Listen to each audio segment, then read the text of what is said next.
नमः शिवाय। आपको इस नवरात्रि की पावन उत्सव की हार्दिक शुभकामनाएं।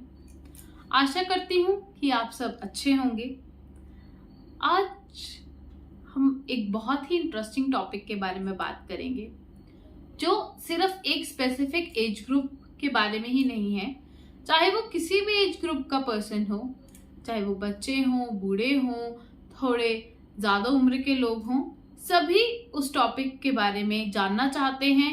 कहीं ना कहीं आज के टाइम में सबने उस चीज के बारे में जरूर सुना होगा। बहुत से लोग शायद उसे अपनी लाइफ में प्रैक्टिस भी कर रहे होंगे। तो क्या है वो चीज जो मोस्टली हर एक एज ग्रुप के लोग जानना चाहते हैं? तो मैं आपको बताती हूँ, वो है eligibility of law of attraction. Eligibility भी होती है लॉ ऑफ अट्रैक्शन के लिए। शायद आप में से बहुत से लोग सोच रहे होंगे, जी हाँ, जैसे हम अपनी लाइफ में कुछ भी इंपॉर्टेंट अचीव करने वाले हैं, कुछ भी इंपॉर्टेंट हमारा डिजायर है, हमारे विश है, उसके लिए हमें कुछ एलिजिबिलिटी क्राइटेरिया को मीट करना पड़ता है। वैसे ही हमारी लाइफ में हम जो भी मैनिफेस्ट करना चाहते हैं वो हम बिना किसी एलिजिबिलिटी के कैसे मैनिफेस्ट कर सकते हैं? आप में से बहुत से लोग प्रैक्टिस करते होंगे लॉ ऑफ अट्रैक्शन को, बट शायद वो लोग उतना सक्सेसफुल नहीं हो पाए हैं। शायद अभी भी उन्हें कमी लग रही है, या वो उसे अचीव करना चाहते हैं पर उसे अचीव नहीं कर पाए, बल्कि जो अचीव करना चाहते थे उससे उल्टा ही होते जा रहा है। अब बहुत से लोगों को ऐसा लगता है कि शायद ऐसा कुछ होता ही नहीं है। तो नहीं, एकदम एक्सट्रीम पे जाने से पहले आपको कुछ इंपॉर्टेंट चीजों को समझ लेना चाहिए। अब वो इंपॉर्टेंट चीजें क्या हैं?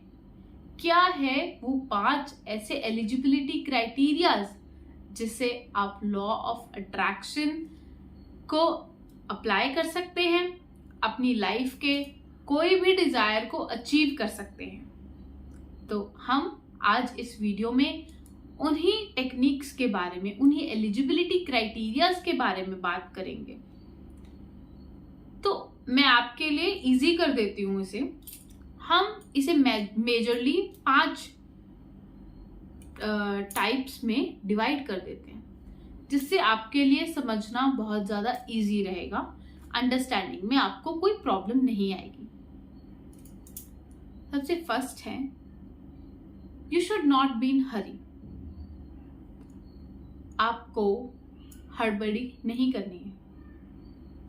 अब बहुत से लोग ये चाहते हैं, बहुत से नहीं, मैं कहूंगी कि मोस्टली जितने भी लोग जो भी कोई डिजायर रखते हैं, उन्हें बस ऐसा ही चाहिए कि अरे बस आज सोचा अगर कल तक मिल जाए ना तो बस बात बन जाए।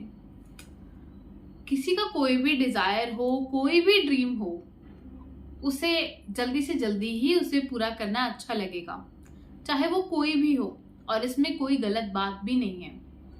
पर आपको एक चीज और ध्यान में रखनी चाहिए कि आप जब अपनी लाइफ के एक डिजायर को, इतने बड़े डिजायर को अचीव करना चाहते हैं, उसे लाइफ में इम्प्लीमेंट करना चाहते हैं, तो उसे ऐसे ही तो नहीं कर पाएंगे। उसके लिए आपको सब्र तो रखना ही पड़ेगा। वैसे भी हमारे यहाँ तो एक बहुत फेमस कहावत भी है, सब्र का फल मीठा होता है। जितना आप उसे पेशेंटली करेंगे, क्योंकि पेशेंस से क्या होगा, आपके मन में उसके लिए विश्वास भी आएगा। आपको एक चीज और भी ध्यान रखनी चाहिए, आप कोई भी डिजायर करें, सबसे पहले वो आपका जो डिजायर है वो यूनिवर्स तक जाना चाहिए। उसके लिए आपको ट्रस्ट करना पड़ेगा। अब यूनिवर्स आपको वो चीज देने के लिए तैयार है, पर हर एक चीज का एक टाइम होता है। आपको सही टाइम आने का वेट करना है। उसके बीच में आप जो भी प्रैक्टिस फॉलो करते हैं अपनी लॉ ऑफ अट्रैक्शन को मैनिफेस्ट करने के लिए, उस टेक्निक को बस आपको करते जाना है। रुकना नहीं है, यूनिवर्स के टाइम को ट्रस्ट कीजिए, आप भगवान को ट्रस्ट कीजिए। जैसे भी आप लॉ ऑफ अट्रैक्शन को प्रैक्टिस कर रहे हैं, लॉ ऑफ अट्रैक्शन को अपनी लाइफ में इंप्लीमेंट कर रहे हैं, बस वैसे ही करते चले जाइए, because good things take time, और आप बस देखते जाइए और वो मैजिक होता चला जाएगा आपके साथ। अब सेकंड पॉइंट के बारे में बात करते हैं। सेकंड पॉइंट है डिसिप्लिन।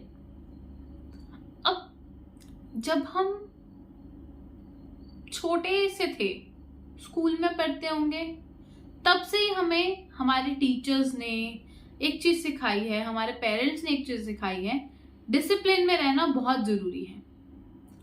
अब डिसिप्लिन जब इतने छोटे थे हम, बचपन में इतना जरूरी था, तो आज जब हमें अपनी लाइफ में इतना बड़ा कुछ मैनिफेस्ट करना है, तो उसके लिए सोचिए कितना जरूरी होगा। अब बहुत से लोग बोलते हैं हमने वाटर टेक्निक फॉलो कर लिया, हमने मैनिफेस्ट करके देख लिया, जर्नलिंग कर ली, ग्रेटिट्यूड फॉलो कर लिया, हमने मिरर टेक्निक कर लिया, पर कुछ रिजल्ट नहीं आ रहा। अरे आप एक चीज और नोटिस करके देखना, बहुत से लोग क्या करते हैं, एक टेक्निक को पकड़ा, 2 दिन किया, 4 दिन किया, छोड़ दिया। अरे 2-4 दिन करके इतने बड़े डिजायर को कैसे अचीव कर पाओगे? ऐसा नहीं होता। आपको कोई भी चीज, कोई एक टेक्निक को पकड़ लिया अगर, तो बस उसको करते जाना है, नियमित रूप से करते जाना है, उसको अपनी डेली रूटीन का पार्ट बना लेना है। अब कुछ लोग ऐसे सोचते हैं हमने 3-6-9 किया, सुबह किया, दोपहर को किया, शाम को भूल गए। कोई और चीज मैनिफेस्ट करने के लिए सुबह उस टेक्निक को फॉलो किया, शाम को भूल गए। 2 दिन सुबह कर लिया, फिर गैप हो गया। अरे जब कोई रूटीन ही नहीं है, तो इतने बड़े डिजायर को मैनिफेस्ट करोगे कैसे? Because with great things comes great responsibility. आपको अगर अपनी लाइफ में कुछ बड़ा अचीव करना है, क्योंकि सबके जो ड्रीम्स हैं वो बहुत बड़े बड़े हैं, तभी आप उसे मैनिफेस्ट कर रहे हैं। आपको यूजुअल से कुछ बहुत बड़ा चाहिए, तो उस बड़े के लिए थोड़ी मेहनत तो करनी पड़ेगी, और वो थोड़ी मेहनत में बस आपको डिसिप्लिन ऐड करना है। आप जो भी टेक्निक को प्रैक्टिस कर रहे हैं, उसे बस करते चले जाना है। आपने जो भी अपनी रूटीन बनाई थी, अगर आपने बोला था कि मैं डेली मॉर्निंग में उसे फॉलो करूंगा, तो डेली मॉर्निंग में कीजिए। डेली इवनिंग है, इवनिंग में कीजिए। सुबह शाम है तो उसे सुबह शाम कीजिए। बट जो भी करिएगा उसे पहले ही सेट कर लीजिए और रूटीन से उसे करते चले जाइए। बीच में रुकिए मत, डाउट मत कीजिए। इसी के साथ हमारा थर्ड पॉइंट है, जो कि बहुत ज्यादा जरूरी है, बिलीव एंड ट्रस्ट। अब आपको एक और चीज के बारे में बहुत ही ज्यादा ध्यान से सोचना चाहिए, उस पर बहुत गौर करना चाहिए। वो क्या है कि आप में से बहुत से लोग लॉ ऑफ अट्रैक्शन मैनिफेस्ट कर रहे हैं, उसे फॉलो कर रहे हैं, बट कहीं ना कहीं उतना कन्विक्शन नहीं है, उतना ज्यादा ट्रस्ट नहीं आ पा रहा आप में। आप सोचते हैं ठीक है हो जाएगा, उसने किया था तो मैं करके देख लेता हूं। मेरी सलाह मानिए, अगर इतना सा भी डाउट है ना, तो पहले उस डाउट को अपने मन से निकाल के आइए। अब वो कैसे होगा? उसके लिए आप बुक्स पढ़िए, वीडियोस देखिए, इंटरव्यूज सुनिए, और जब आपके मन में 100% कन्विक्शन आ जाएगा, आप उसके लिए 100% आपके मन में कोई भी डाउट नहीं रहेगा, तभी उसे प्रैक्टिस करना। और जब एक बार उस चीज को पकड़ लिया तो फिर छोड़ना नहीं है, उसे बस ट्रस्ट रखना है। बिकॉज लॉ ऑफ अट्रैक्शन का तो रूल ही है, आस्क बिलीव रिसीव। जब आपने बिलीव कर लिया तो वो आपको रिसीव हो ही जाएगा। बस अपना बिलीव आपको बनाए रखना है। अब हम नेक्स्ट पॉइंट पे चलते हैं, जो कि मेरा पर्सनल फेवरेट भी है और लॉ ऑफ अट्रैक्शन का एक बहुत इंपॉर्टेंट बेस भी है। वो कौन सा पॉइंट है? वो है ग्रैटिट्यूड, शुक्राना करना। आपकी लाइफ में आपको कितना भी मिला हो, चाहे वो इतना है या इतना है, जितना भी है उसके लिए थैंकफुल होना बहुत ही ज्यादा जरूरी है। अगर आप किसी भी चीज के लिए थैंकफुल हैं, यूनिवर्स के लिए, भगवान के लिए, आपको जो भी मिला है, जैसा भी मिला है, आप रोज सुबह उठकर उसके लिए धन्यवाद करते हैं, उसके लिए ग्रैटिट्यूड करते हैं, तो आपको उससे ज्यादा मिलेगा ही। आपको मान लीजिए आपको इतना मिला हुआ है और आप बहुत कुछ बड़ा चाहते हैं, पर जब आपको इतना मिल गया था आपने तब उसका शुक्रिया ही नहीं किया। आपको जैसे ही मिला आपने थैंक्स तो किया नहीं, ग्रैटिट्यूड शो नहीं किया और बस जंप कर दिया नेक्स्ट विश पे। अब आपको थोड़ा ऐसा फील हो रहा है कि अरे यार वो चीज तो मिल नहीं रही। वो भी मिलेगी। पहले जो आपने मैनिफेस्ट किया था, जो मांगा था, जो मिल चुका है आपको या जो ऑलरेडी है आपके पास, उसके लिए पहले आप ग्रेटफुल होइए, ग्रैटिट्यूड रखिए। जब आप ग्रेटिट्यूड रखेंगे तब ऑटोमेटिकली आपको बड़ी चीजें मिलने लग जाएंगी and that will help you to attract more abundance.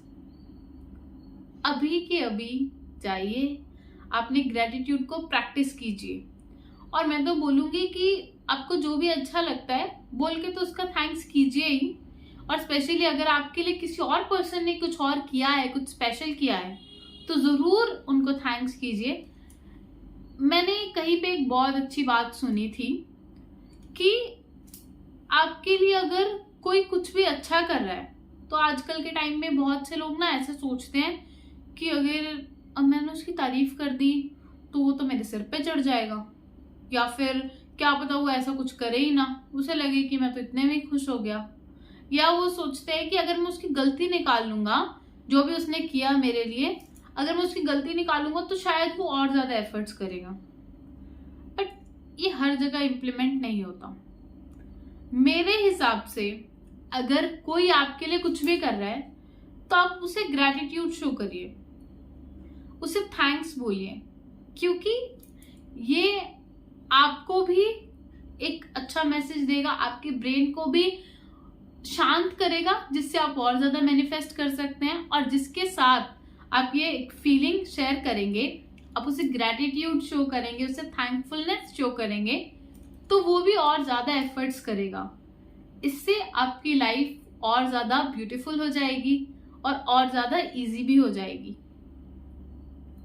इसी के साथ हम नेक्स्ट पॉइंट के बारे में बात करते हैं, वो है पॉजिटिविटी। अब मैं मानती हूं कि 24/7 तो पॉजिटिव रहना पॉसिबल नहीं है हर एक के लिए, जेन्युइनली, है ना। पर आप ये समझ के देखिए, आप लॉ ऑफ अट्रैक्शन प्रैक्टिस कर रहे हैं 15 मिनट या 20 मिनट दिन में, उस टाइम में तो आप बहुत ज्यादा पॉजिटिव हैं, बस फोकस लगा लिया कि बस अच्छा सोचना है यार, अच्छा सोचना है, अच्छा लिखना है, अच्छा अच्छा सब कुछ करना है।